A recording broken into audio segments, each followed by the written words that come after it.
Look at me, there I am on TV. Happy Wednesday, everyone. I'm drooling. So why do companies scold while thousands of jobs fold? By now, we know that the average American beer drinker does not look like this. After all, we prefer our beer nuts to be in a bowl. After Anheuser-Busch hired Dylan Mulvaney to promote Bud Light, sales are now down almost 25%. And now the company is even talking about redesigning the labels. Here's the new label. And actually, here's my suggestion.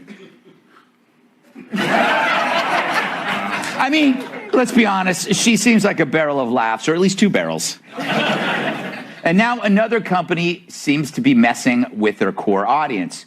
Here you have 81-year-old Martha Stewart on the cover of this year's Sports Illustrated swimsuit issue. Yes. And I'm just going to say it, that's not bad for 81. No, sir. And she's actually a woman. You know, Martha has some wrinkles, but they're not on a scrotum. An underrated word, if you ask me. Meanwhile, transgender pop star Kim Petras is also on another SI cover. And I know what you're thinking. Who? Exactly. Name recognition or any recognition at all really doesn't matter as long as you tick a box.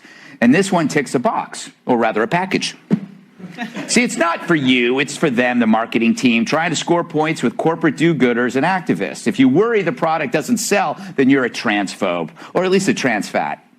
So gone are the days of classic SI. You know, with stacks in the barber shop, and each issue was coveted like a roll of Charmin in a chili factory. And that swimsuit issue, every year it got passed around like a hypodermic needle in the subway. Oh, everybody wanted it. But it's clear those customers of the past, your uncles, dads, and granddads, they were just awful people. They're gross, sexist pigs. Let's be honest. And it's time we made them pay for working hard and fighting wars and just being decent people. Because we're such better people now. We think crickets are better than steak, and criminals are just victims of oppression, and of course, men make better women.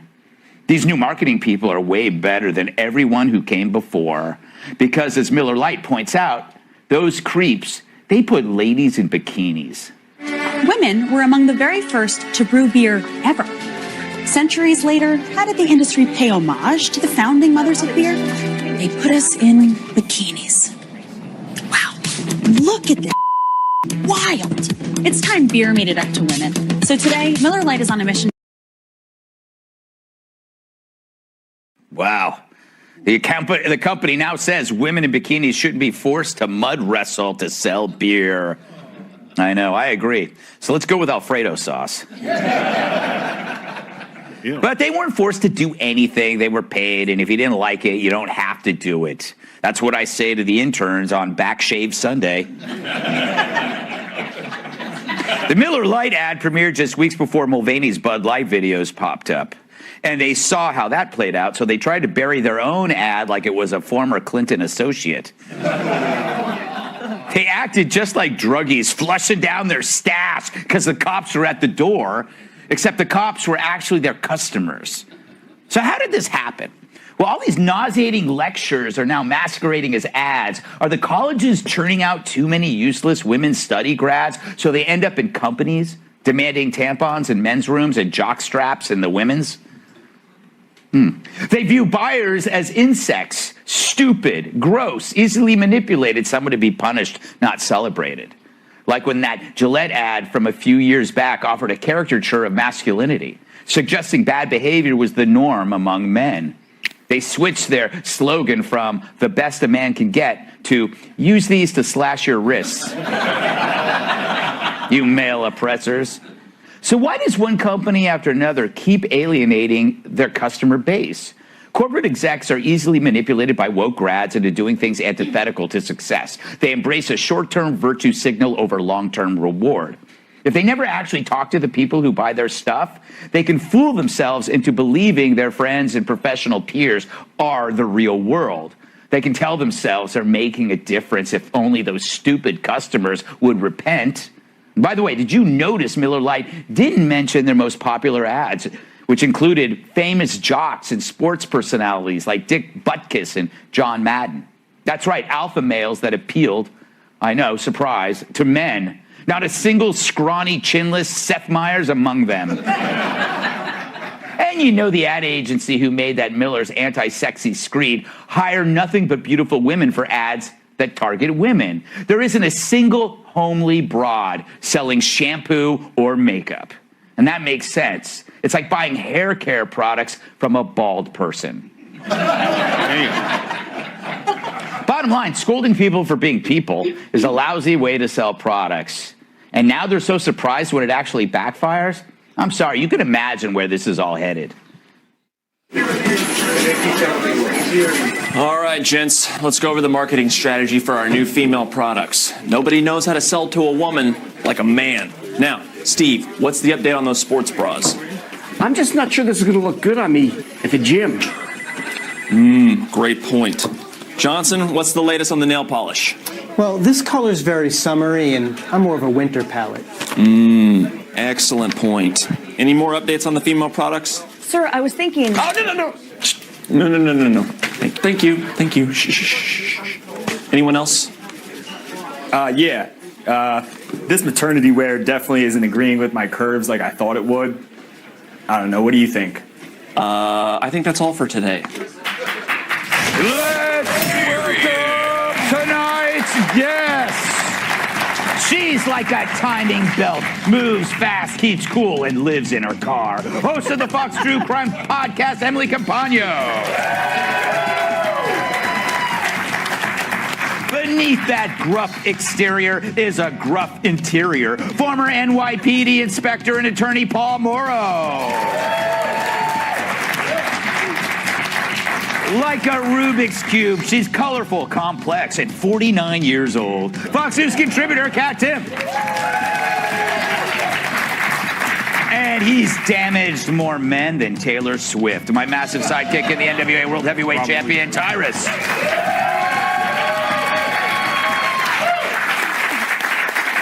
Emily, in case people don't realize, you were a Oakland Raiders cheerleader, and you never got knifed. No, that's good for you. only in the hazing when we got jumped into the team. Yes. So you were an SI fan. I imagine you read Sports Illustrated. Yeah, I mean, I love that stuff, and we've talked about that. I was in part of the Maxim online, you know, the cheerleader section, whatever. So I love this, and what I feel that Miller Lite, for example, has gotten wrong is that they present that you have to be an or. You know, you can only, apparently to them, you can only be a brewer, you dig in the dirt, or you wear bikinis and you're feminine and you're sexual. I mean, I have a small family winery too that my dad operates. I dig in the dirt, and I also wear bikinis, and I love looking at ads with women in bikinis selling beer. I have no problem with it. You wear a bikini when you're digging in the dirt. I think America needs to know. That's a new ad. Yes. So for them, though, it's only one or the other. The feminine M&M has to have sneakers now. She's not allowed to have agency over her own choices to choose to be sexual, to choose to be feminine. And the problem here is that, you know, it's not just the woke corporate social media mob. These companies are actually answering to that Consumer Equality Index. There's actually the Human Rights Campaign that created an entire manufactured equality index that rates these companies. And according to that score that they get, that's the value of their stock. Right. That's the value of whether they're applauded and put in certain advertising bundles for employees. So for them, it actually has a financial value. But what they're forgetting in all of this is the consumer. And that's why Miller Lite and Bud Light's stocks and sales have plummeted. Because we hate this. Give me back the women in the bikinis.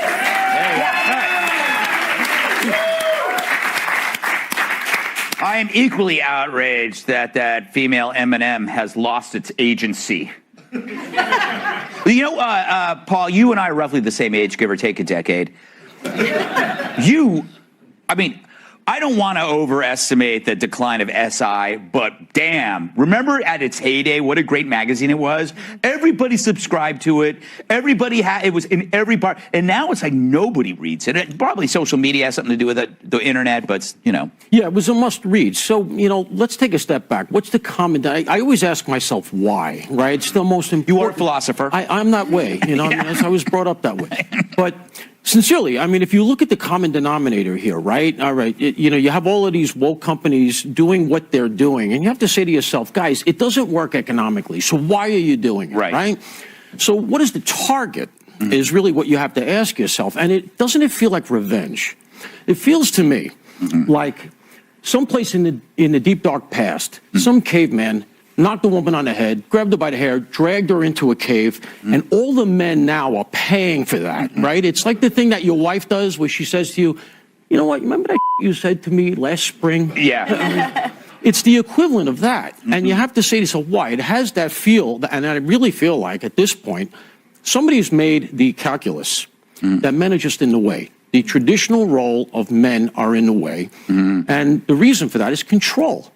We're in the way of the complete control of the 8 people on each coast, because this is not a large group. No. The 15 people total who have decided right now that this is what we have to do. We have to drink beer from Mulvaney. And nobody wants to do that. Yeah. But you will obey. Yeah. And even if you don't like it, you can't talk about it. Well, if you do, you're a transphobe or whatever it is this week, and none of us can keep up. Yeah, it's a sense that Kat, I always feel like there's like what Paul says, a sense of vindictiveness behind this.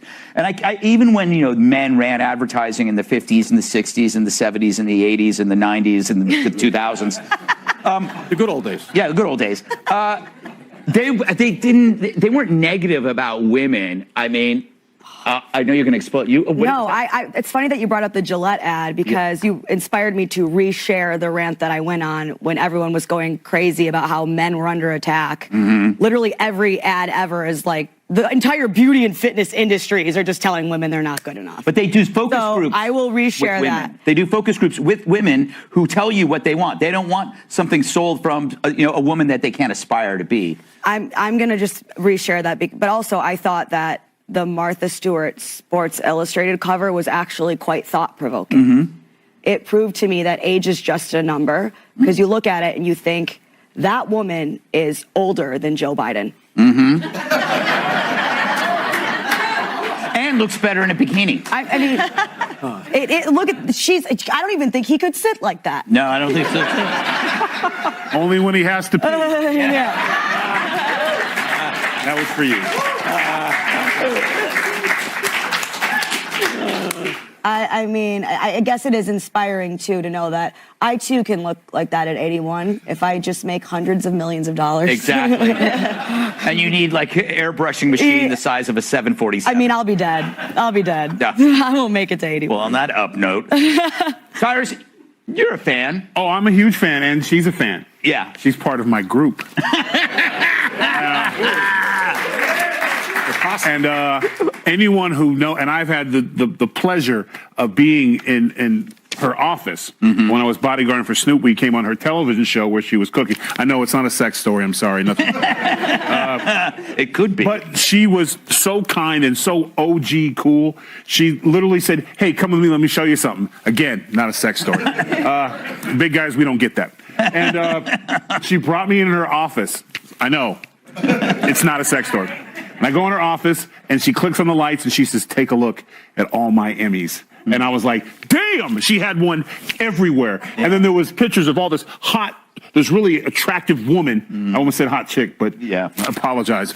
But no, hot chicks all over the walls, right? And she's like, "That's me.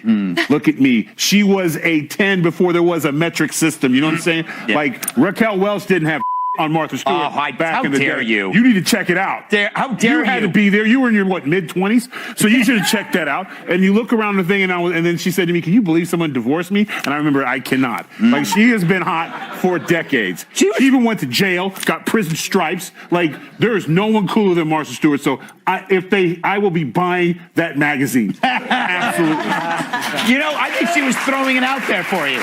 I think she wanted you, and you did not react. I'm often asked if there was ever a hall pass, if I could have it. That's my hall pass. Sorry, Snoop. Wait, he's your hall pass? No, they do TV shows together. Oh, okay, sorry. I don't know. They're friends. Oh, got it. I've got it. He would be upset. Yes. I think she's his hall pass, too, but I can't confirm that. James Comey arrested that? Yes. Yeah. Okay. Our Typical. priorities are straight on the. Yes. Okay. Yeah. All right, we got to move on. Up next, Elon Musk gets out the claws for the donor who undermines laws.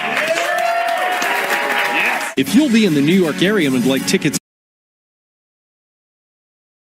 So we know he's not afraid of crap.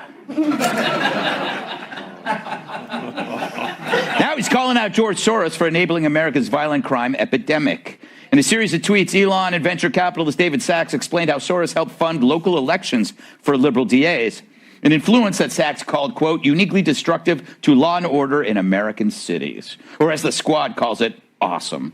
And Elon agreed with Sachs, adding that Soros's pet DAs have essentially sought to minimize prosecuting violent criminals. And the effects are scary. In fact, the #1 career choice for recent college grads is mugging, followed by looting and then pillaging. But if you dare criticize Soros, as Musk has, you will be called anti-Semitic, which is par for the course from the left. Why debate? Just scare everyone with the bigotry smear. But Elon isn't backing down. In a recent interview, he defended his tweets and admitted he's willing to lose his fortune in the pursuit of free speech. He puts his money where his mouth is, just like Cat. I wonder if he'll say what he wants, and if the consequences of losing that is losing money, so be it. I'll say what I want to say, and if the consequence of that is losing money, so be it. Totally. He also called out Twitter's handling of the Hunter laptop story, which got squashed like Joy Behar's hemorrhoid cushion. Sorry. Of course, some of these conspiracy theories have turned out to be true. Some of these conspiracy theories have turned out to be true. Which ones? Well, like the Hunter Biden laptop. That's true. Yeah. Yeah. So, that was a pretty big deal. There was Twitter and others engaged in active suppression of information that was relevant to the public.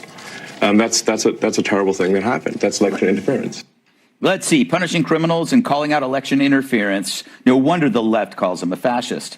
And yet he's vowed to fight the good fight, or his son's not named X7KSB457. So, Paul, you are a retired detective, and I think this always interests me because whenever you want to talk about these DAs, and somebody will apply the phrase Soros funded, and then other people will come out and say that's a dog whistle. But then you do the research and you find out, no, it's true. Exactly. It's true. So why do people always put that under the umbrella of anti-Semitism when it's a fact that these DAs are causing the crime epidemic by not putting people behind bars? Yeah, it's ridiculous. And, I love the fact that Musk won't be cowed. And I'm going to tell you why. There's no way to defund or cancel him because he saw all of this coming, right? Yeah. I mean, he's Tony Stark. So he doesn't have to worry about commercials. He doesn't have to worry about all this other stuff because he's got the satellites. Yeah. So at the end of the day, I mean, think about it. This guy versus Soros, our guy, Musk, this guy's a spaceship. Yeah. And the thing works.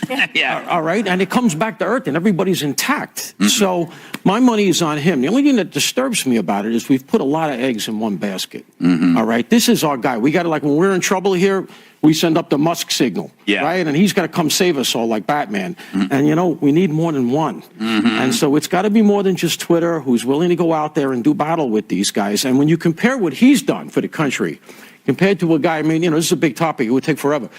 The destruction of our cities, the millions of dollars in damage, the destruction of lives. You know what the tell is? Soros is Wall Street Journal defense. He did an editorial for Wall Street Journal. Obviously, one of his people wrote it. He needs better ghostwriters because it was atrocious. It didn't make one reasonable point because he has nowhere to go. And you just have to look at around the country. He just lost another one, by the way. Kim Gardner in St. Louis forced to resign. Right. So now he's lost that one. He's lost Chesa Boudin. The public is wising up. The Soros DAs are a real thing, and we got to get rid of them in our major cities. There you go.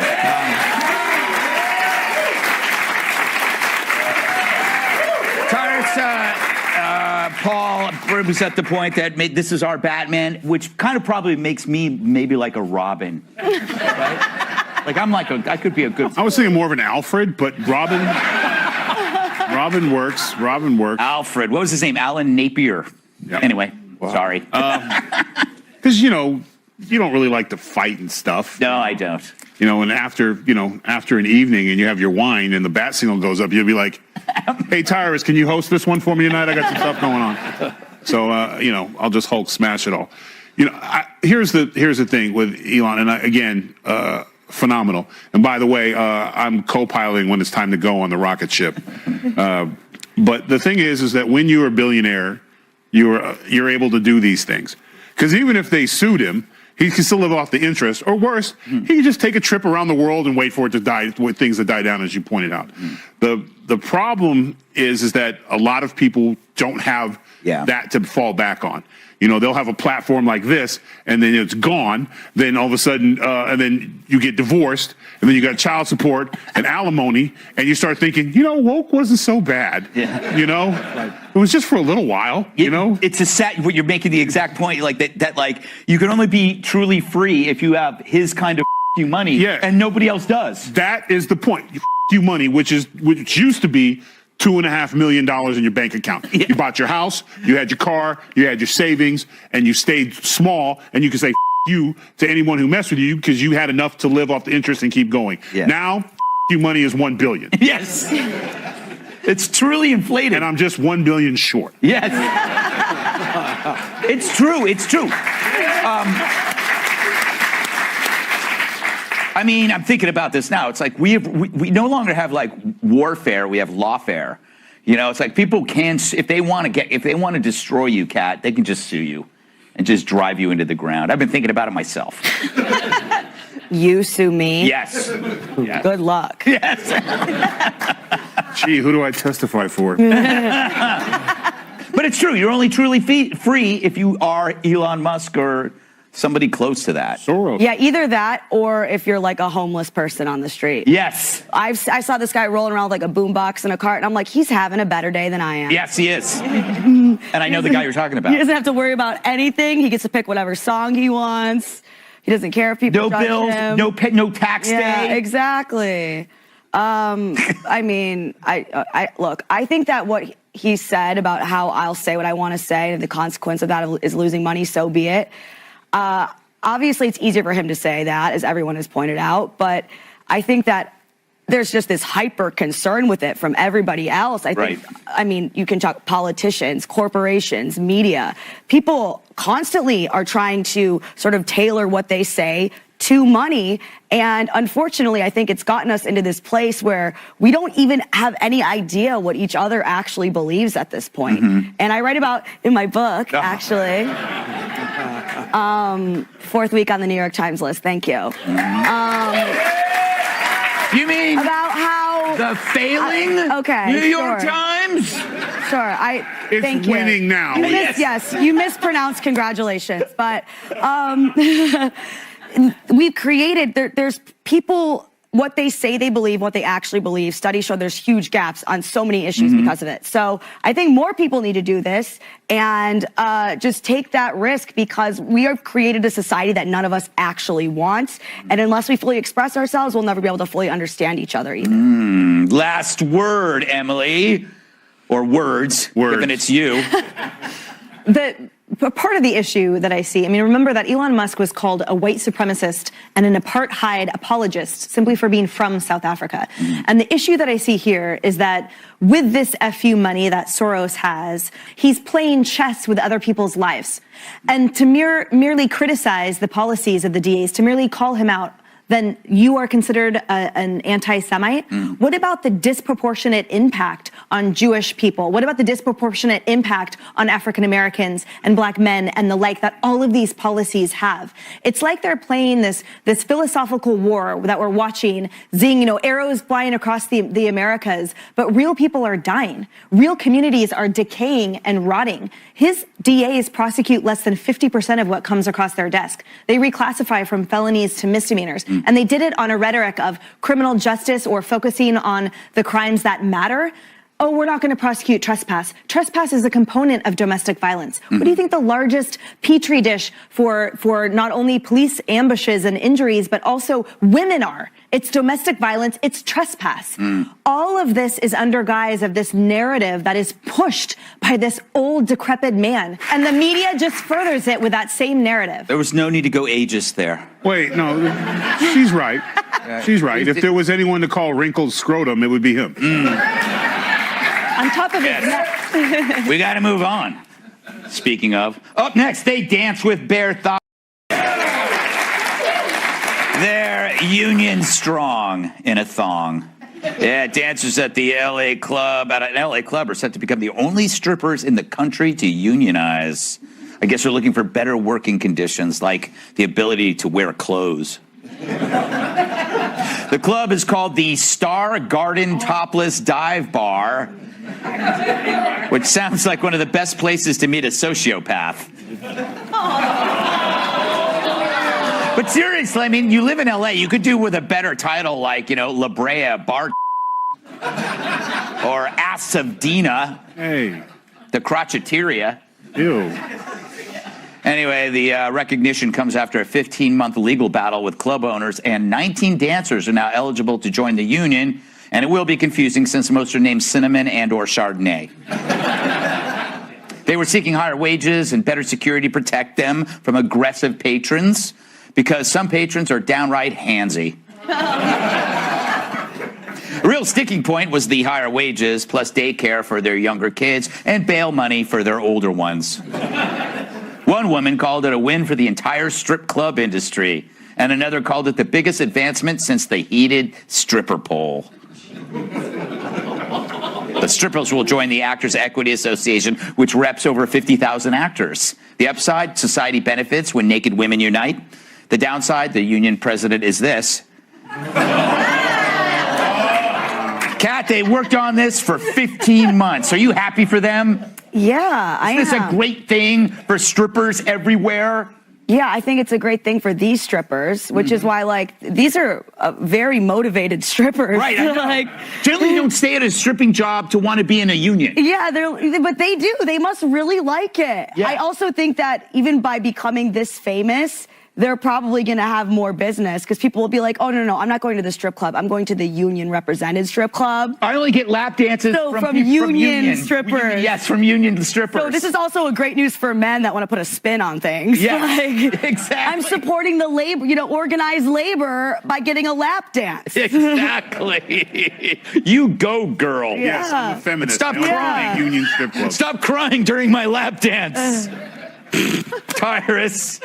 Is this going to change anything in your life? I think it's amazing. I'm not really pro-union, but I am for the tough girls the only cold part is if the tip rates go up. What's the union rate for a tip? Yeah, I don't know. You know what I'm saying? Is it a dub now? Because now twos and fews don't mean anything. And is there a special rate for day shift? I don't know. There's things we need to know. I think. Union is it's good and bad because now they're going to have to pay dues. Right. And they already have to pay the club. Yes. You know what I'm saying? So it's yes, I know a lot about this field. I actually have been to the place in particular which you named. They have great breakfast there. And I'm just digging a hole here. But you know what? Union's good. Good for them. And hopefully, they can keep it going. Yes.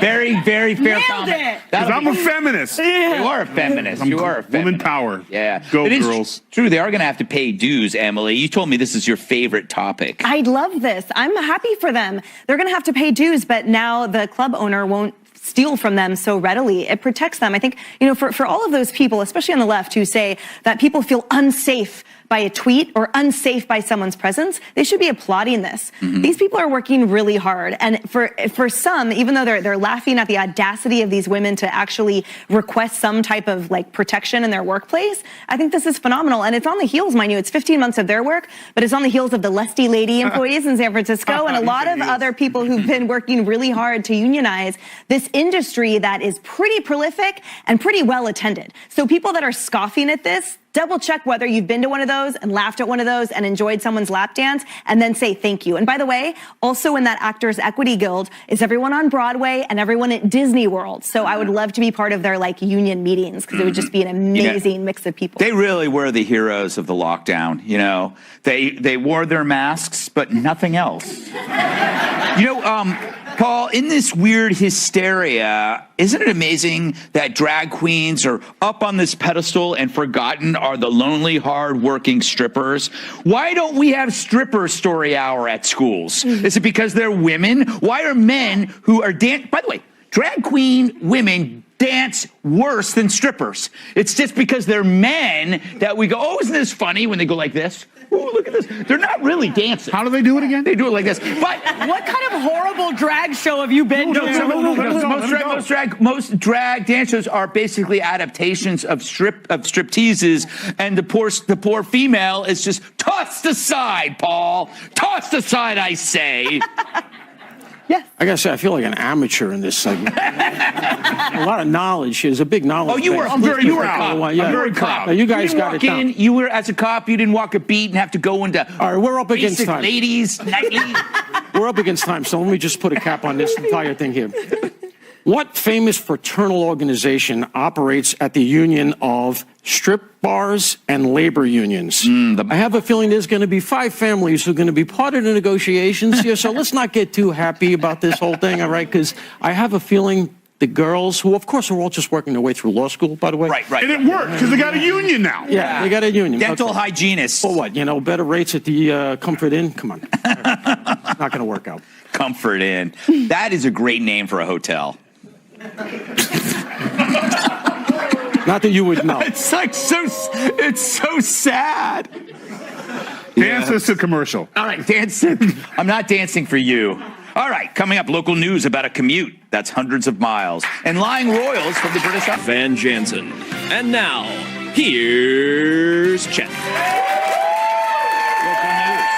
Where each guest has to share a story from wherever they're from, and then I vote on the winner, and that person gets my old fax machine. There it is. There you go. All right, Paul, New York, take it away. So, according to the reporting, Meghan Markle and this guy Harry here had a 2-hour car chase yesterday, fleeing paparazzi through Midtown Manhattan. It's 2 hours. All right. Took me 2 hours to walk here. Yes. All right, from across that. So, number one, it didn't happen. Number two, the NYPD statement on it is a hilarious encapsulation of. All right. They're not buying. So all I could say is this: I guess if you can't be a real queen, you can be a drama queen. All right.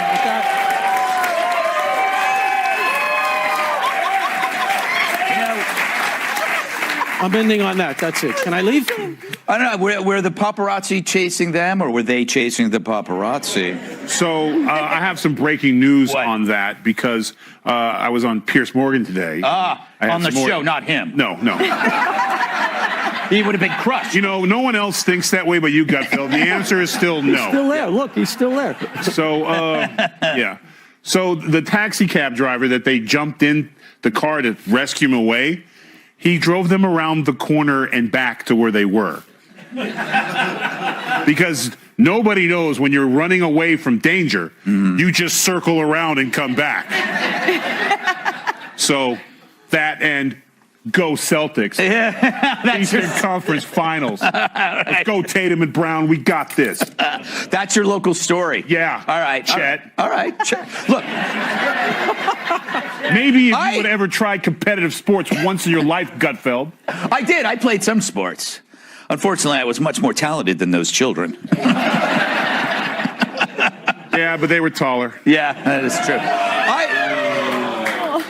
I don't know how they're going to spin this story because everybody's denied it. Even the mayor said this doesn't happen. You can't have a high-speed chase in New York City. It's the easiest provable thing. Plus, why were they running? You married the Prince of Worcestershire or whatever. Yeah. Why on earth? That's what she wants. Yeah. They're running away from the photographers. Are you kidding me? Yeah. So come on. Yeah. I love this story so much. I might marry it. Emily? Okay, everyone. So my story is that there was this guy who lived in Los Angeles, and then he got into UC Berkeley, your alma mater, for a year program. And it was literally cheaper for him to fly to class every single day from LA rather than live in Berkeley and pay Bay Area taxes. And then he did this whole calculation online. Literally, the biggest cost of his was just the 32 days spent in the air. Everything else was like, he used miles, it was 5,000 here, 6,000 here. He combined Alaska and Southwest, made it to every single class. I don't know what he got, what grade he got. And part of the reason he did it that way is because he knew that his employer would keep employing him. So he basically had like a year to play with before he could keep working where he was working. That just shows how expensive the Bay Area is, how savvy you can be with airline miles, and also how obviously he didn't have any friends. Because if you could spend 32 days away from everyone. Yeah, that's a nice little thing to add on maybe that. hashtag worth it. Yes, hashtag literally. Yep. Literally. She says literally. It's literally. All right, Kat, close it out. So, see that guy right there? Mm-hmm. Believe it or not, he is literally a criminal. Yes. I know he doesn't look like it, but he does crimes. Yeah. And he commented on his own mugshot post on Facebook that the cops were looking for him. Oh, really? And he said, y'all almost had the other day. He meant me the other day. Yeah. He's not an author, unlike me. You gotta be quicker than that. And then he wrote again, what will I get if I turn my space self in? They give me a good enough deal, I might turn my space self in. Guess what? He's still at large. Wow. And he's in the audience, everybody! Steve! Yeah, oh my God, he's got a gun! Everybody run! I mean, I thought when I was reading it was when he was like, this idiot does that and he gets caught. It's like, he is an idiot, but he's still not caught. There you go. Literally. Mm-hmm. Up next, it's not a rumor. See, producing a spinoff. Think what that is, and which will help a man over the age of 60 find love. Will this show be a hit? I'm watching this. So I feel like in this version of the show, everyone will be there for the right reasons. Yes. Which, well, she watches too. Okay.